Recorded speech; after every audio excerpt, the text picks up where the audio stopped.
raony fitiavany jesosy raony famindramony miteny sy miresaka ny amin'ny fitiavan'i jesosy kristy efa tiany azy antiny azy hatramin'ny farany fitiavana manak'izay ny fitiavany mampahery anao androany fa jesosy tia anao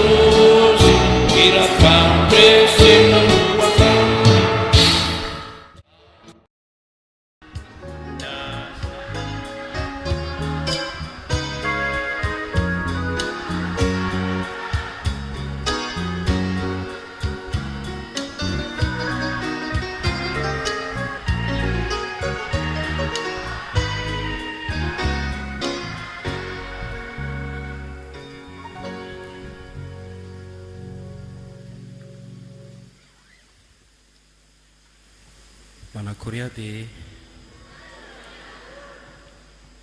salama ve nareo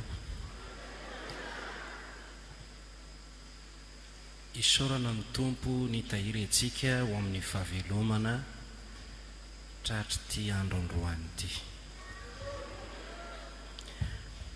inarinao ataontsika izao tsara mba mifampiarahaba ny mpiralahy ny mpiravavy arabaina tratra ny pasika 7 tsy aloha ve mitsangana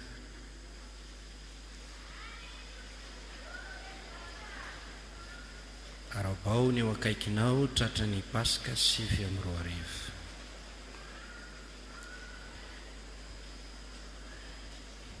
ila zao vaovao tsara izy hoe efa nitsangana marina tokoa ny tompo a ry rahavavy ry rahalahy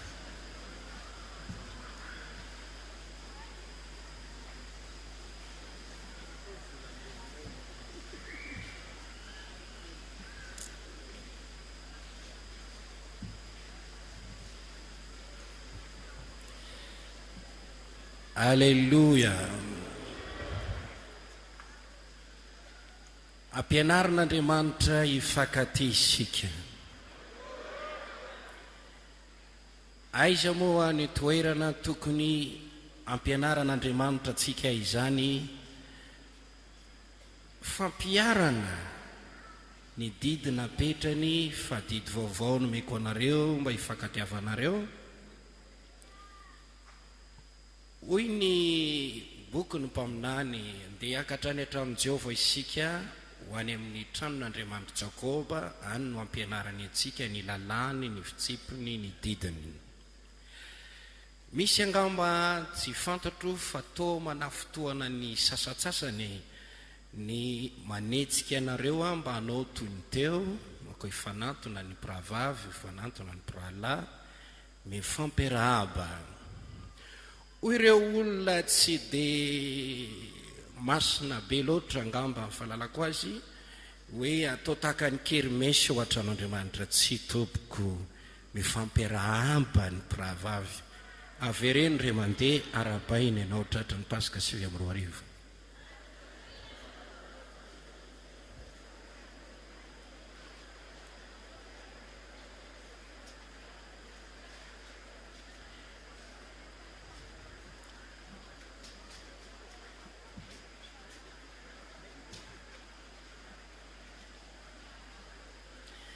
alleluia eto a dia te hiaraka mihira aminareo hoe tiako ny midera eo am-pitsanganana dia avy eo a anome fanazavana fohifohy mikasika ny pasika ho arinan'izay dia hivavaka isika dia mandre fampianarana mikasika ny amin'ny fitiavan'i Jesosy dia veriko fa ampy hitondra fitahiana lehibe ho an'ny tsiraray avy izany rehetrarehetra izany 2:7 tiako ny midera izy aloha zao no tia midera tongeto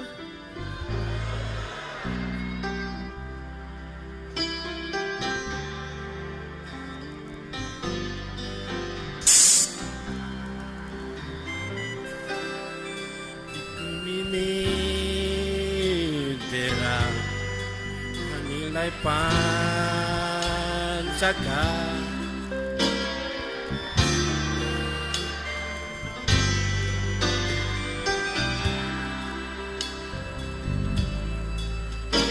famira sanipurin saina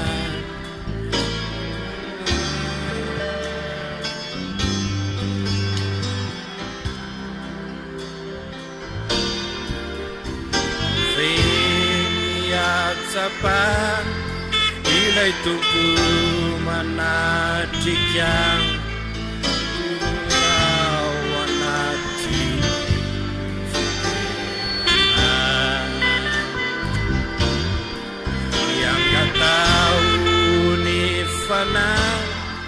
nilai fanay imasina ibanzina litugan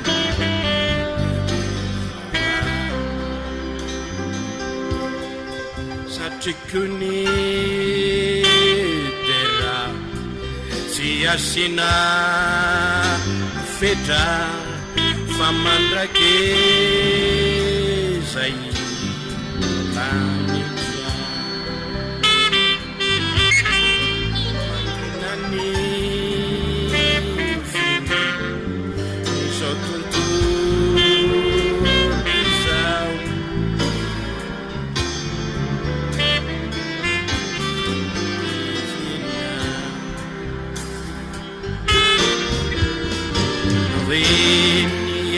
Sapat ilay tungku manatikang werawanati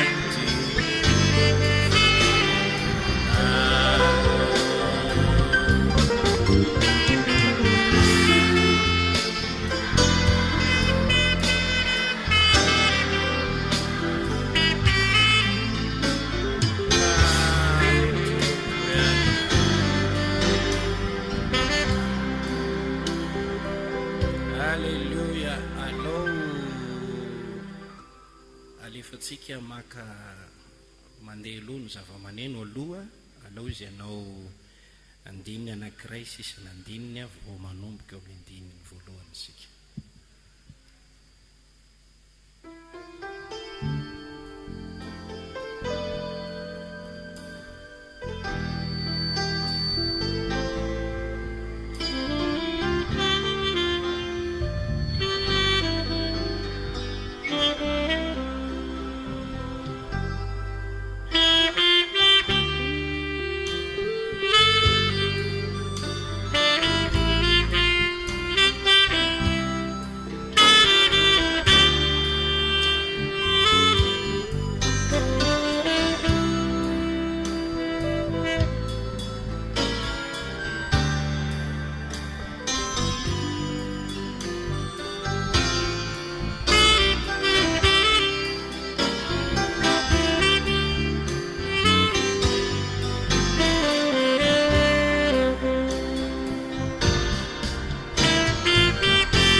tena tsy asina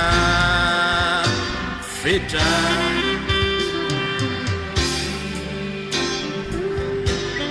onanitra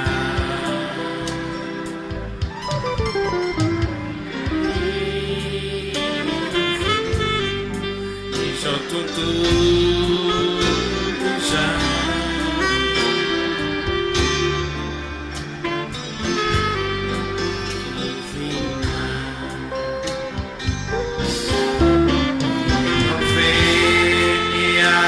sapa ilay tompony natrika tomoerao anaty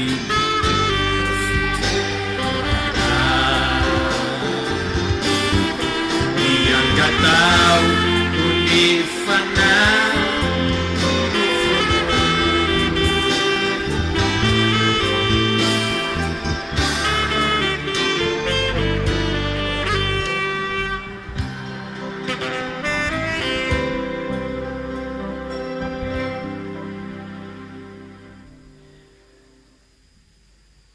fantatro fa mitady an' Jesosy ny maro amintsika.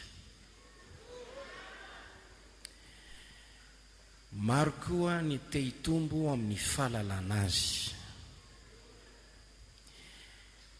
Arabaina ireo tonga amin'ny fahalalana sy ny finoana azy. Maniry izay raha maniry mba hitombo ny fahafantaranao ny tompo sy ny finoanao azy. Inoantsika fa Jesosy dia zanak'Andriamanitra,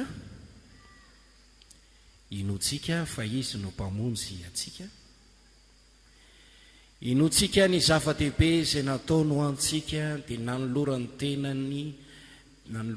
tena feno ho antsika tamin'ny alalan'ny sorona nanaiko ho faty teo ambony azo fijaliana nanome ny rana ny ainy maty ho antsika Jesosy nalevina nitsangana tamin'ny maty ny mpamonjy ary izany no ankalazatsika amin'ity androandroany ity.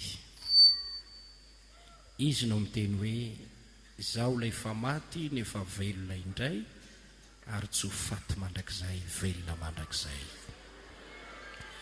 Taoriana ny fitsanganany tamin'ny maty dia namanga ny mpianana izy, nanonona ny fiadanany tamin'izy ireo, niseho taminy nanaisotra ny tsy finoana, nampiorona ny finoana izy ireo, nitondra fanasitranana ho an'ny ratrapony, nanao fananganana teo amin'ny fiainany ara-panahy, nanome pirofo maro teo anivon'izy ireo fa izy no izy ilay Jesosy, izy ilay efa maty nefa velona indray ary tsy ho faty mandrakizay. Oka isika hitady an' Jesosy. Paoly miteny ho fantatro izy sy ny hery ny fitsanganany tamin'ny maty. Zavatra roa no kendreny Paoly raha niteny an'izany teny izany izy, ho fantatro Jesosy sy ny hery ny fitsanganany tamin'ny maty. Ka raha tonga eto anao mankalaza ny Paska dia oka ianao hiteny tsotra hoe Tompo, misy eo amiko mamangia ka sio amin'ity anio ity, velona ianao, ampio atsapa fa velona tokoa ianao. Amin'ny alalan'ny fiainonao ny vavaka ataoko, amin'ny alalan'ny fikasianao amin'ny alalan'ny fanomezanao hery ho amin'ny alalan'ny amelombelomanao ny fanahiko. Ivavaka isika ka fotoana ivavaka amin'izao fotoana izao. Halleluja. Jesosy Tompo, ndreto izay tonga eto amin'ity toerana ity. mino zaho fa ianao no zanak'Andriamanitra. Mino aho fa ianao ilay tia indrindra. Mino aho fa ianao ilay mpamonjy velona. Tanteraka zavesoloana lehibe.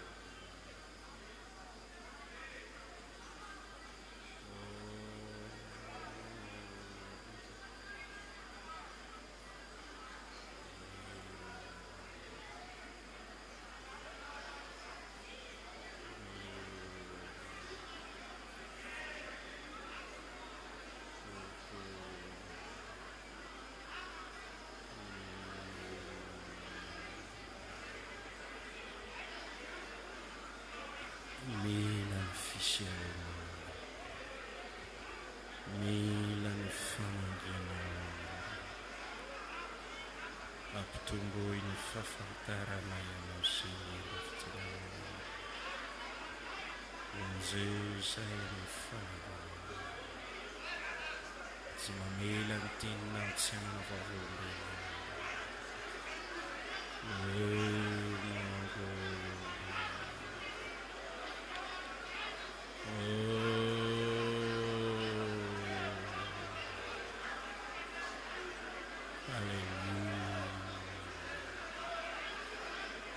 Erinao magaga mitondra fitahira feno.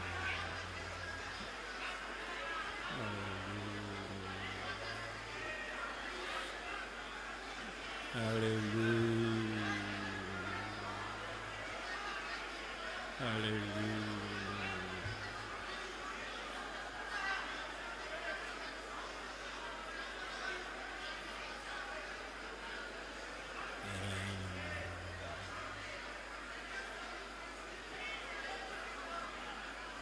Valo ambin'ny folo sy valonjato.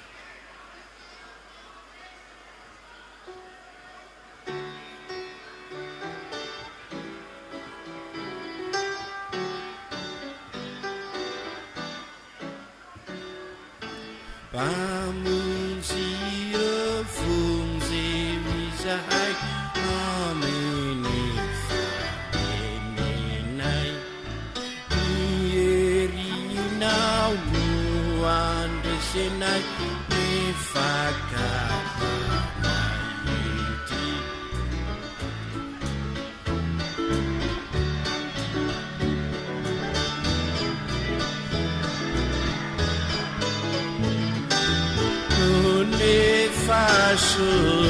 Soavanao atanjao izay,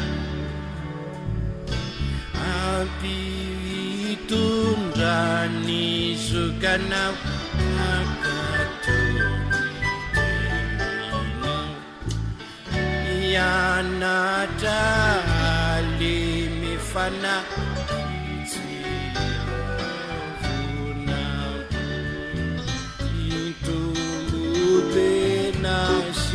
saina hoana mpamonjinay, ampewezay anazava ny mano. Mpamonjy vonjeo izay amin'ny fanenenay, mierinao andresenay mifakatana ety. Ze misiay naina vitanay raha misaraka amina, rehefa soavanao atanjao ampitondrany zokanao akatony, ianatra mifana.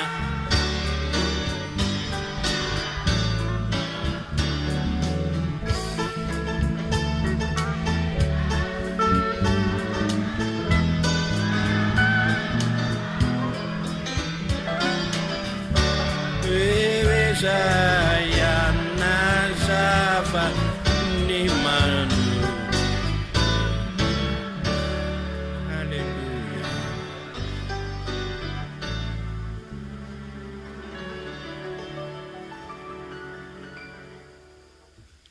Amaky teny amin'ny Kortianina voalohany toko 5, ny 7 isika. Ny 7, ny 8. Toy izao ny vaky ny teny amin'ny anaran'ny Tompo. Noho izany esoriny lalivay ela mba hovongana vaovao ianareo, arak'izay tsy mamisy lalivay ianareo, fa voavono ho antsika Kristy, Paska ho antsika. Ka oaka isika hitandrina ny andro firavoravoana tsy misy lalivay ela, na ny lalivay ny lolopo sy ny faharatsiana, fa mofo tsy misy lalivay dia fatsorapo sy fahamarenana. Misy teny eto hoe fa voavono ho antsika Kristy, Paska ho antsika. Fanazavana mikasika ny Paska.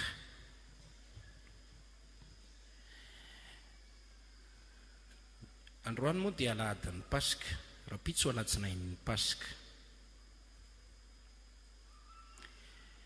Ao amin'ny Baiboly no ahitana n'io teny hoe Paska io.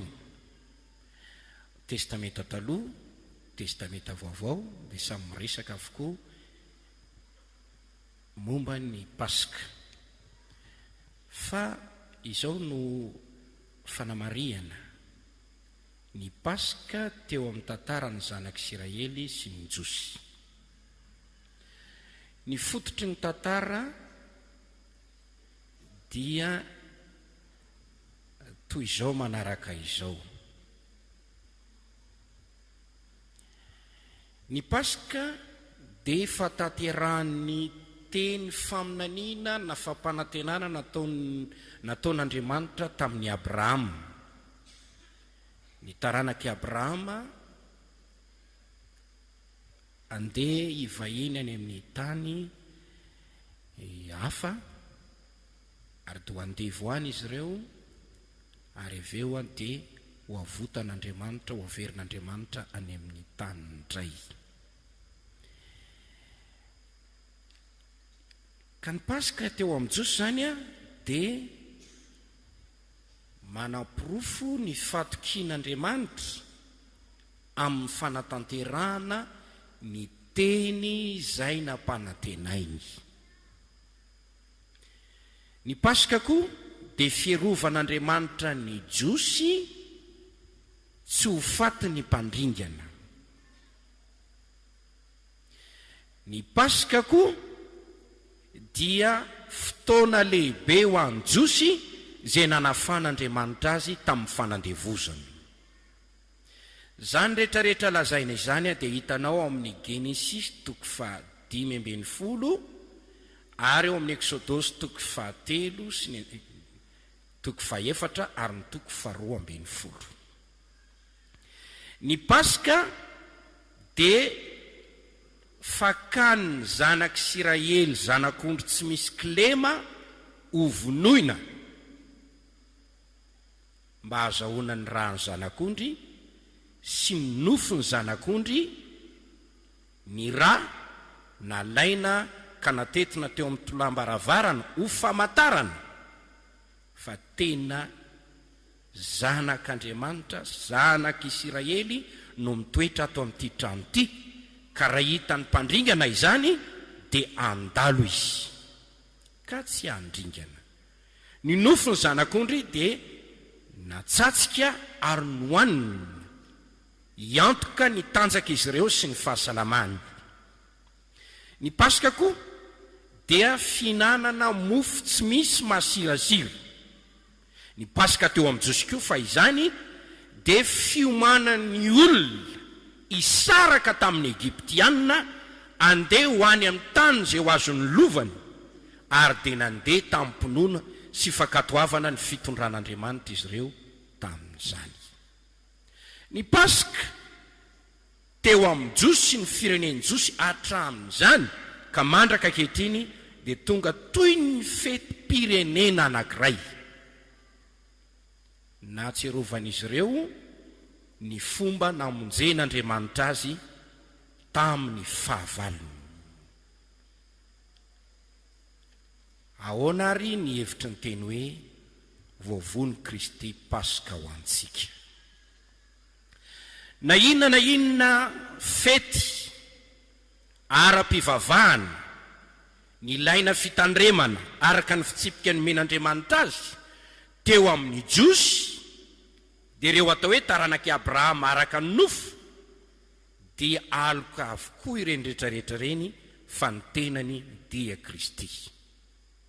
Zany no voasoratra ao amin'ny Hebreo 10:1 ka hatraminy 9:4 ary Kolosiana 2:2 ka hatramin'ny 7:10.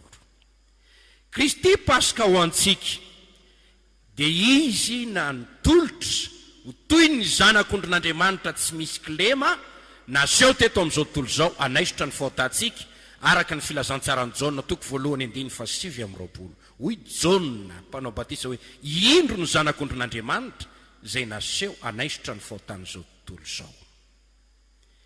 Nao jeritodika isika zanak'Isiraely taranak'i Abrahama andevo tany Egipta nampahoriany toy ny olona tsy manana zo, ory, nijaly, nampanimpoina fatratra ary nitondra fahoriana.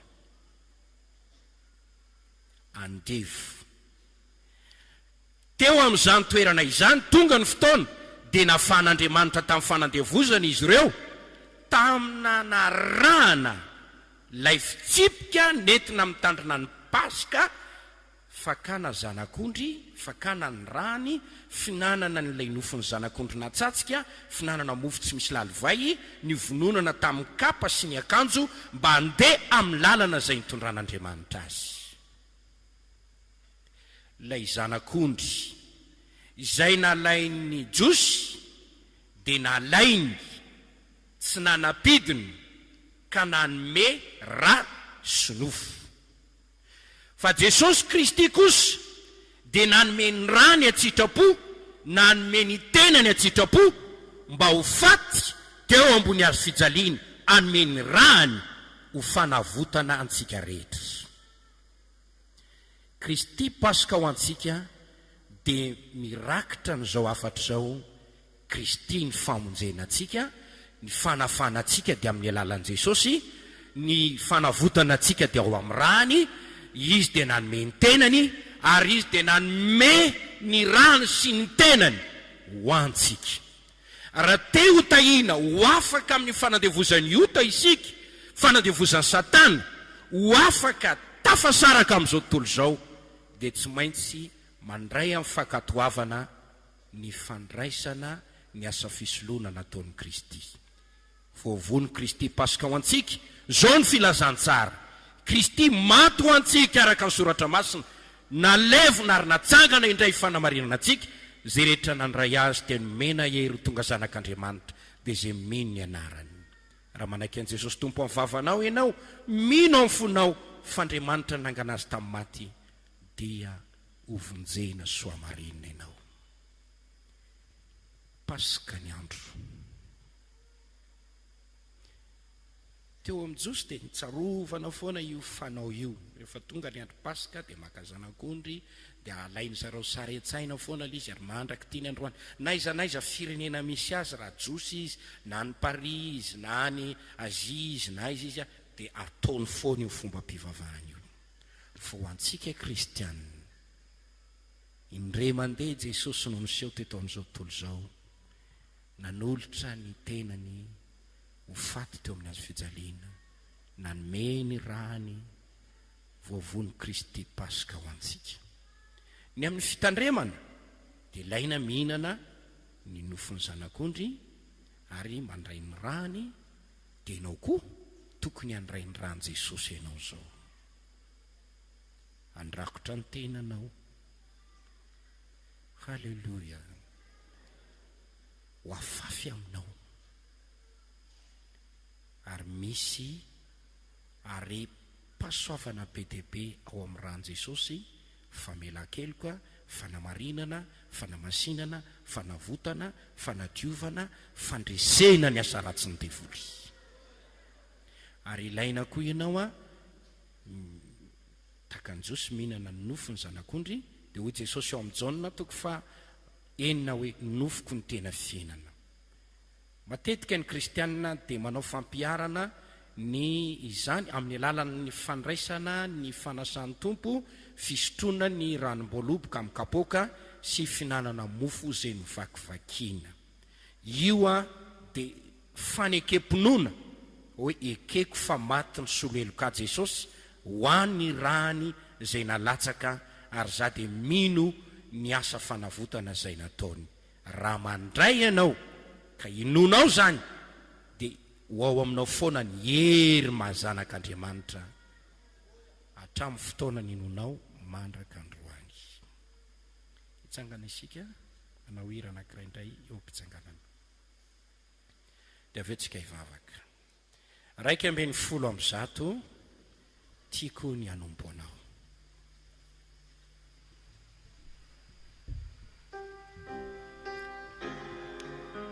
Oka fantoka tsara tsika.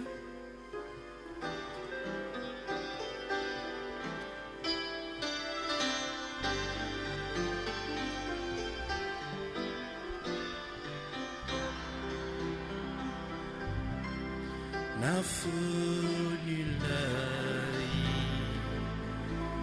funinatsu andiamanta jesonarana terakatanu unilavini Elai usinita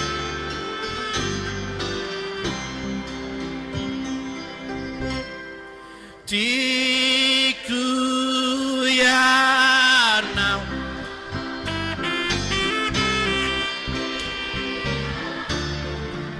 jereo ao anatin'izany iray izany tompo.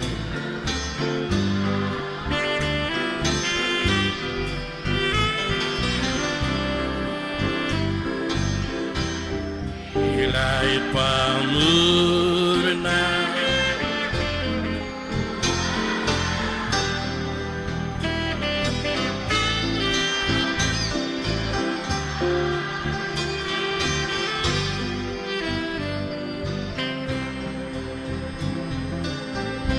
nanetitinamba hanavutrai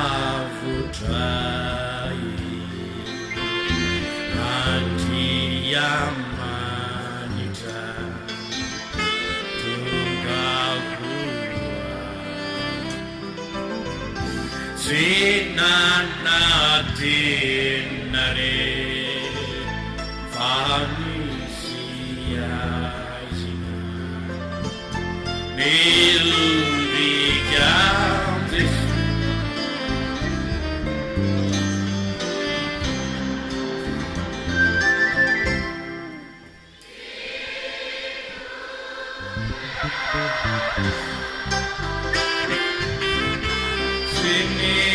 Sinianu wanau nifufumaitu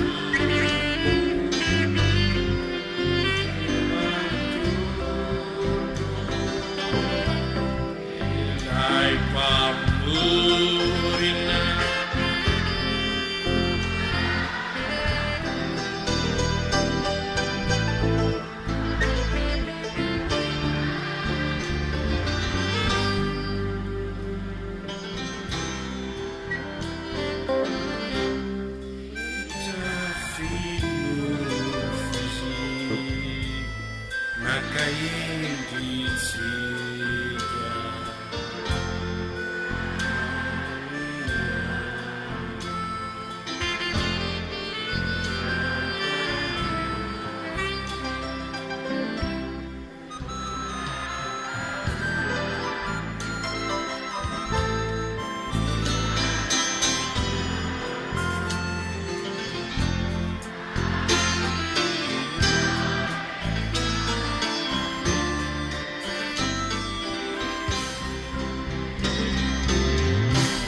velitsika indro eo andiny faharoa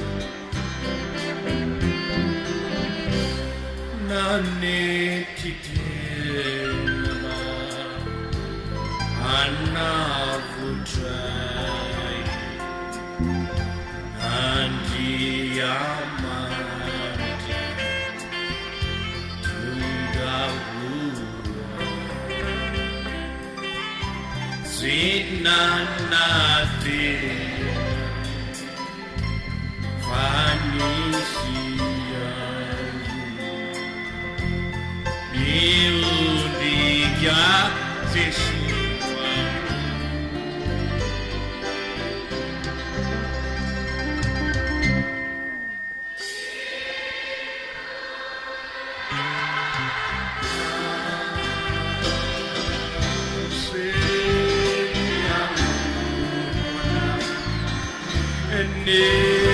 nefufunaku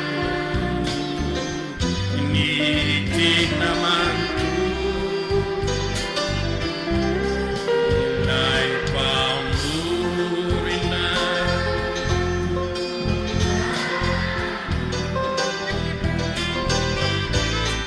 andriya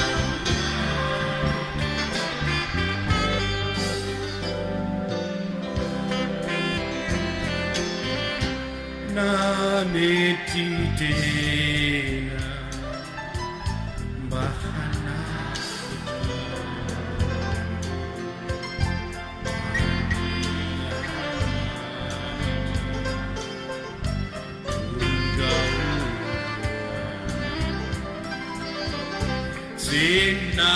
zinanatena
hoan'josy rehefa nyvonono ny zanak'ondry dia tsy hoe navelany fotsiny tamin'izao fa nyraisiny ny rahany zanak'ondry ary dia nampiasainy zany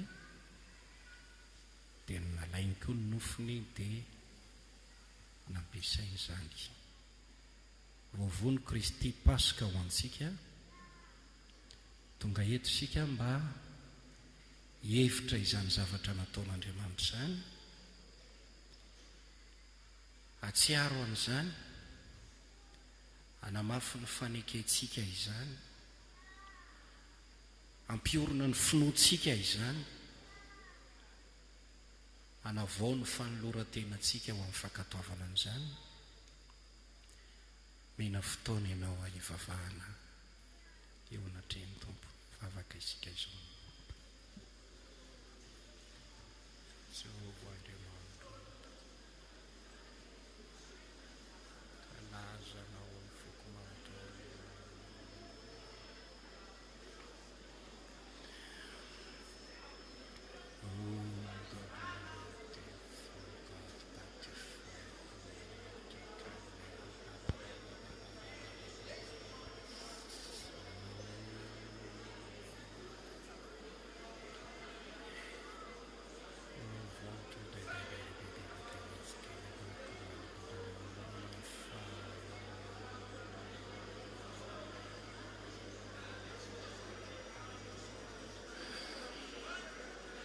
tiako hanandratana ianao ary vavaka ny finoanontolo. Baby meno conta collettivo tutto sembra normale.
Dimy amin'ny telopolo sy roanjato fitiavana no nanangana.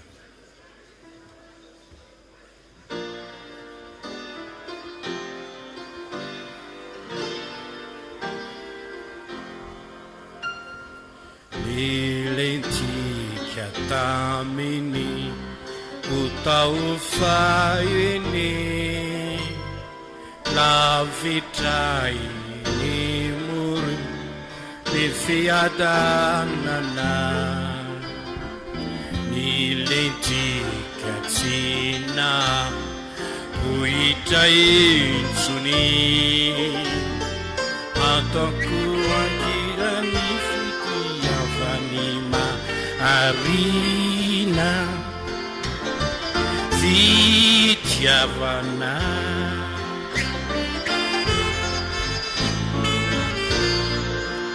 samy miramafia zay manabeo rehetra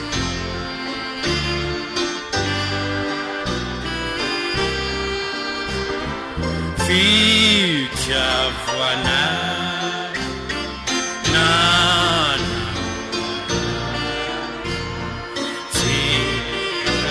Jesosy fa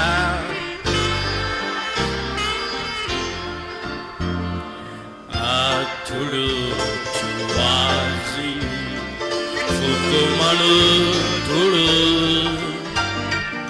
ifikitra aminy mandraky zay aho fa eo aminy misy fiaina tsambatra ataoko ankirany fitiavany maharina fitiavana nananay tsy misy zavakafa navovea fitiavana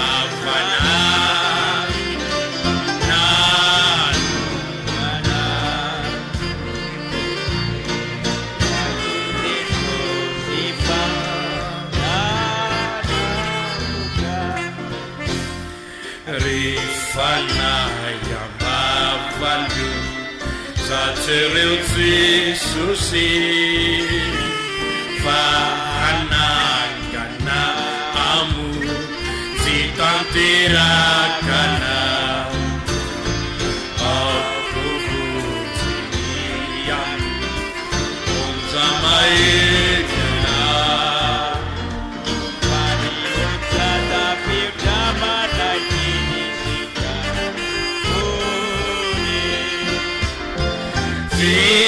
fitiavana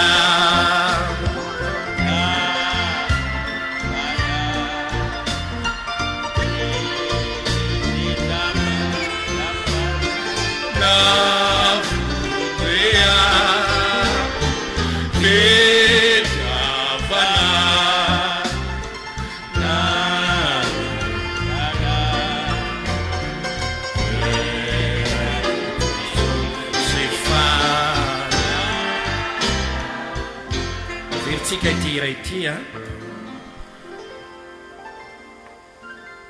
Ho averitsika ity iray ity. Mieritreritra aho nivavaka hoe inona no afatra hoentiko anareo. No hoe Jesosy maty sy mitsangana tamin'ny maty, efa zavatra fandreny sofintsika isanandro.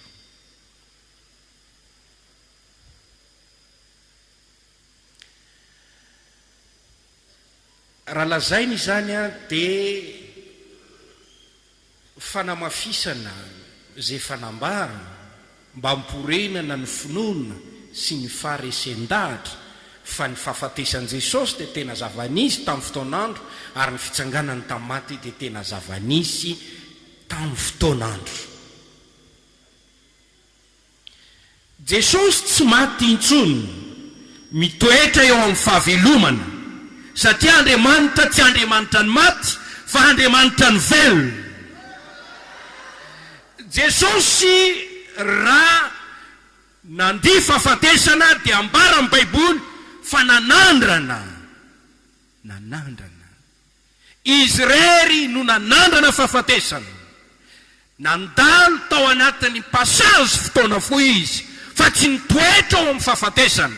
Fa efa nitsangana tamin'ny maty, zany mandriamanitra azy, ary zany ny manamarina ny teny hoe Jesosy Kristy no tsy miofo malenio ary mandrakizay. Fa ato anatin'ny foko ato dia misy zavatra feo miteniteny toy ny hoe ny fitiavan'i Jesosy sy ambara, ny fitiavan'i Jesosy ambara, ny fitiavan'i Jesosy ambara, ny fitiavan'i Jesosy ambara. Mba ho fantatry ny oloko ny fitiavako azy, mba ho fantatry ny oloko ny fitiavako azy. Modely amin'izy ireo ho fakatahaka izany fitiavako izany, fitiavan'i Jesosy ambara. Misy olona mitady fitiavana, ao amiko no misy fitiavana. Misy olona tsy mahita fitiatsero, ao amin'ny Jesosy misy fitiavana. Fitiavan'i Jesosy ambara, fitiavan'i Jesosy ambara. Halleluja. Ka tsy andre zavatra hafa ianao, fa izany fitiavan'i Jesosy zany no ataoko hirahira sy toriteny androany ary ataoko averimberiko eto. Dia ataontsika tirity. Tahitomany aho ngorangoraka ny foko, fa inona tokoa moa no matoy izao ny fitiavan'ny Tompo. Tsy mendrika ny fitiavan'ny tsika, kanefa dia tiany toy izao. Manontany tena hoe nahoana moa ianao no tiany, nahoana ianao no toy izao. Magaga matalanjona lehibe ny fitiavan'i Jesosy. 5:30.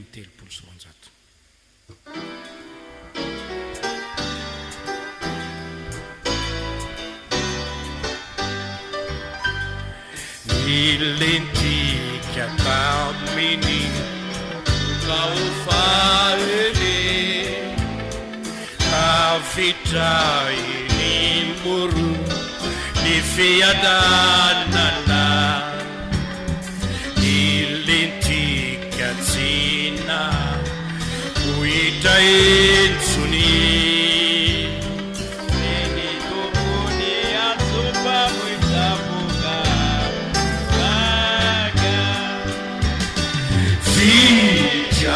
Vana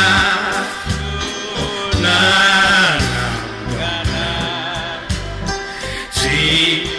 si zava kafa na vunzia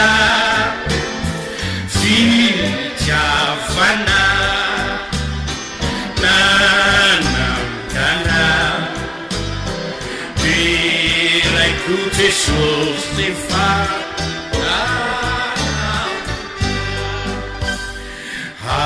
Tulutu azini fukumanutulu isikita amini mandrakiza yau ayewamini misi vijainatsamata atakuakira nifiti yava arena aleluia fitiavana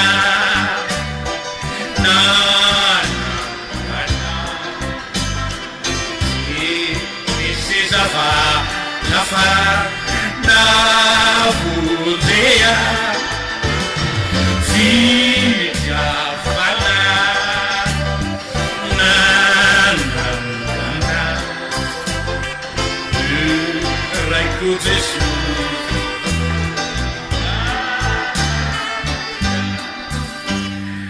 rifanayambavalo zateretesose anangana amu zitanterakana akuvuniyamu naoyeyanau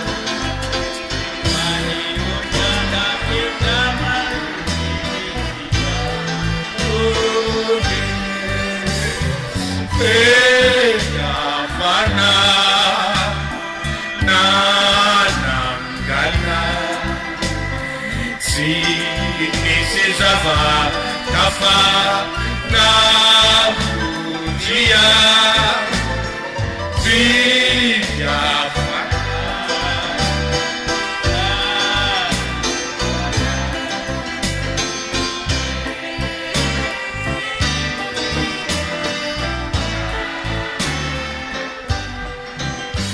Alleluia, samy masotoerana tompoko oka ho akasitranareo ny ity fampianarana atao omenanao ty efa nentina teto tamin'ny asabotsy maraina izy ty mialatsiny aminareo izay tonga teto fa ny maro dia tiany Jesosy andrehany ty afatra ity misy teboka 5 hojerentsika ao anatin'izany ireo toko sy andininy miteny sy miresaka ny amin'ny fitiavan'i Jesosy Kristy fanambarana fa Jesosy Kristy dia fitiavana fahatelo ny fanehoam-pitiavana nataon'i Jesosy teto anivon'izao tontolo izao faefatra sady farany ny fitiavan'i Jesosy Kristy ary ny fahadimy teny fampieritrretana ho an'ny eny rehetra tonga eto amin'ny fivoriana terao ny tompo halleluia ireo toko sy andininy miteny sy miresaka ny amin'ny fitiavan'i Jesosy ao amin'ny Jaona toko 10:10 ka hatramin'ny 1:10 Jaona toko 7:1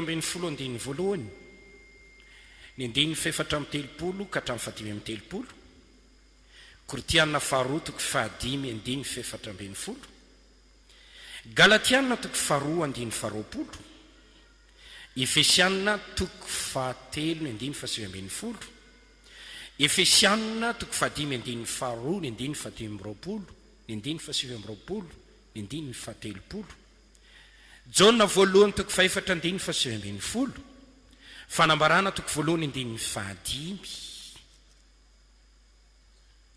betsaka reo toko sy andininy fa ataontsika ampy reo mahita ianao any amin'ny Lioka toko 2:20 ny andininy 2:30 fa 1:90 Jaona toko 7:7 Jaona toko 1:20 ny andininy 5 ny andininy 6:30 Marka toko 10:1:20 hojerentsika ilay hoe ao amin'ny Jaona izao ny voasoratra ao tahaka ny tiavan'ny ray ihany no ny tiavako anareo Jesosy miteny hoe tahaka ny tiavan'ny ray ihany no ny tiavako anareo miresaka ny fitiavan'i Jesosy zany tomoera ny fitiavako ianareo miresaka ny fitiavan'i Jesosy zany raha mitandrina ny didiko ianareo dia toetra amin'ny fitiavako miresaka ny fitiavan'i Jesosy zany Jaona toko 7:1 misy teny hoe efa tia ny azy eo amin'izao tontolo izao izy ary tia azy hatramin'ny farany ao amin'ny 9:4:30 didy vaovao no meko anareo dia mba hifankatiavana aoka ho tahaka ny tiavako anareo mba hifankatiavanareo kosa Koritiana faharoa toko 5:4 fitiavan'i Kristy ny manery anay. Galatiana 2:2 zay tia ka nanolotra ny tenany amonjy ahy. Efesiana 4:7 afantaranareo ny fitiavan'i Kristy zay mihoatra no ny fahalalana rehetra. Efesiana 2:5 azafady mandiana tahaka ny tiavan'i Kristy antsika. Ny 5:20 ianareo lahy tiavany vadinareo tahaka ny tiavan'i Kristy ny fiangonana. 5:30 tsy misy olona tsy tia ny tenany fa samy tia ny tenany ny olona ary mamelona sy mitaiza azy tahaka ny Kristy amin'ny fiangonana. Jona 1:4 isika tia azy satria izy efa tia antsika taloha. Fanambarana 2:5 zay tia antsika. Teboka 2 Jesosy dia fitiavana. Voalaza fa Andriamanitra dia Andriamanitra fitiavana. Araka ny voasoratra amin'ny Jona 1:4 Jesosy Kristy sy ny rainy dia iray ihany. Araka ny voasoratra Jona 2:10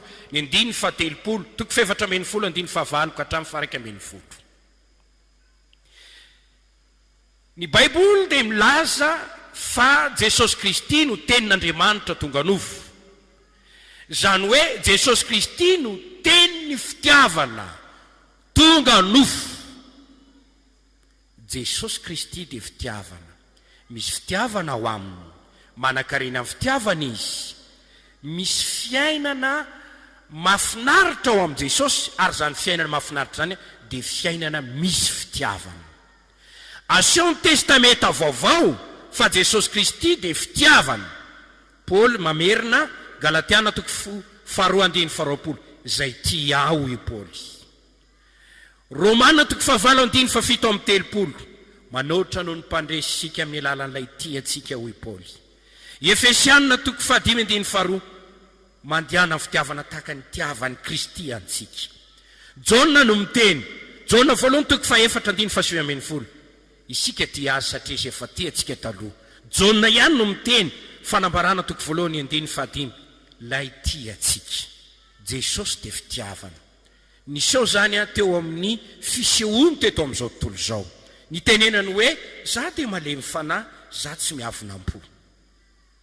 Ny tenenany hoe alaivo ny hevitry ny teny hoe tsy fanatitra latsa-drano sitrako fa ny famindrapo. Jesosy dia fitiavana nasehony zany. Zany ny tenenany hoe zay manantona tsy mba ho laviko mihitsy na iza na iza. Dia hitanao tokoa fa na ny boka na ny kilay maina zay nanantona azy dia nanokatra ny varavaran'ny fony izy, nanaiky no atonony reny izy. Ny mpangataka ny antsoantso azy dia ny onony. Ny boka ny antsoantso azy nanantona azy tsy nantosirany. Jesosy dia fitiavana. Niara ny tomany tamin'izay nitomany izy. Raha nitomany Maria sy Marta no ny fahafatesany Lazarosy sy anadany dia mba nitomany koa ny tompo. Satria Jesosy dia fitiavana. Jesosy fitiavana tsy nahitana fiangarana, tsy nahitana fizantavan'olona, tsy nahitana valifaty, tsy nahitana fitsikerana. Fitiavana manarina fahotana maro. Jesosy raha nitondrana vehivavy azon'olo tanana ny jangajanga dia namindra fo ka ny teny hoe za tsy manameloka anao, mandehana amin'izao sisy zao aza manao taintsony. Jesosy fitiavana tsy nisy valifaty. Raha afaka ny sofiny mpanompo mpisorona be zay tonga isampita azy dia nalaindray le sofiny ka nosotrany. Jesosy dia fitiavana. Nanampy ireo sahirana sy ireo trapa avoazana zay tsy nisy pia teto amin'izao tontolo izao. ny tory fahasambarana ho an'ny malahelo amin'ny mpanahy, ny tory fahasambarana ho an'ny ory, zay tsy mba ny teny tsy mbo nandre teny fahasambarana na avy tamin'iza na avy tamin'iza resokajin'olona ireny. Jesosy ireriany no afaka nandrenesany vaovao tsara hoe sambatra ny ory fa izy no ampifaliana, sambatra mitomany ankehitriny fa izy no ampifaliana. Jesosy dia fitiavana. Derao Andriamanitra. Tia fantatra ny tompo ve ianao? Zany Jesosy zany dia fitiavana. Tia ndray ny tompo ve ianao? Zany Jesosy tianao raisiny zany dia fitiavana. Tia anana ny tompo ve ianao? Zany Jesosy tianao ananana izany dia fitiavana. Tia hanompo an Jesosy ve ianao? Zany Jesosy tianao tompona zany dia fitiavana. Tia hanaraka an Jesosy ve ianao? Zany Jesosy tianao arahana izany dia fitiavana. Tia hitafy an Jesosy ve ianao? Zany Jesosy tianao hotafina izany dia fitiavana. Tia haneo an Jesosy ve ianao? Zany Jesosy tianao aseho zany dia fitiavana. Tia ho vavolombelon Jesosy ve ianao? Zany Jesosy tianao hojoroana vavolombelona zany dia fitiavana. Tia hitory ny teny Jesosy ve ianao? Zany Jesosy tianao isoloanao vava mba hitory ny teniny ianao dia fitiavana. Mitandrema ary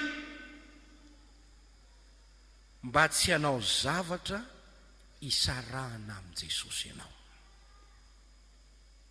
Atovy izay atonga anao hitovy hevitra amin'ny Jesosy, hitovy fijery amin'ny Jesosy. Izao no any lala tokana atonga anao hitovy fijery amin'ny Jesosy, mijery amin'ny mpitiavana. Izao no atonga anao ho tafara tanana amin'ny Jesosy, mandeha amin'ny fitiavana. Izao no atonga anao ho tafaombona, tafaray amin'ny Jesosy, mitoetra amin'ny fitiavana, satria Jesosy dia fitiavana. Dia raha Andriamanitra, halleluia. Tenenina eo akaikinao hoe fantaro ankehitriny fa Jesosy dia fitiavana.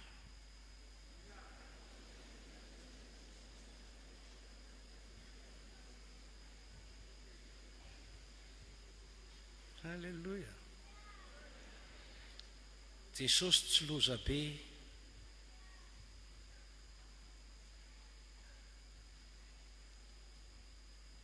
Avereno ray hoe Jesosy dia fitiavana.